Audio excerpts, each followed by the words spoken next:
আগামী সেপ্টেম্বরে শুরু হতে যাওয়া এনসিএল টি-20 2025 টুর্নামেন্ট এবার অনুষ্ঠিত হবে 3টি ভিন্ন ভেন্যুতে।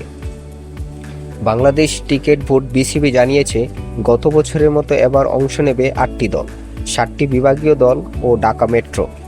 বিসিবি মিনহাজুল আবেদীন নান্নু এক বিবৃতিতে বলেন, গতবার এক ভেন্যুতে দ্রুত আয়োজন করেছিলাম, এবার 3টি মাঠে বিশদভাবে টুর্নামেন্টটি আয়োজন করার সিদ্ধান্ত নেওয়া হয়েছে। গত বছর সিলেট অনুষ্ঠিত হওয়া এনসিএল টি-20 শুধুমাত্র দেশীয় খেলোয়াড়দের নিয়েই হয়েছিল, যার মূল লক্ষ্য ছিল বিপিএল এর আগে তাদের প্রস্তুতির সুযোগ করে দেওয়া। সেই অভিজ্ঞতা সফল হয়, এবার আরও বড় আকারে আয়োজনের উদ্যোগ নিয়েছে বিসিবি। চলতি বছর টুর্নামেন্টটি 15 সেপ্টেম্বর থেকে 4 অক্টোবর পর্যন্ত চলার সম্ভাবনা রয়েছে। উল্লেখ্য, এবার এই টুর্নামেন্টটি আনুষ্ঠানিকভাবে স্বীকৃত টি-20 আসরে পরিণত হয়েছে, যা ঘরোয়া ক্রিকেটে নতুন মাত্রা যোগ করবে।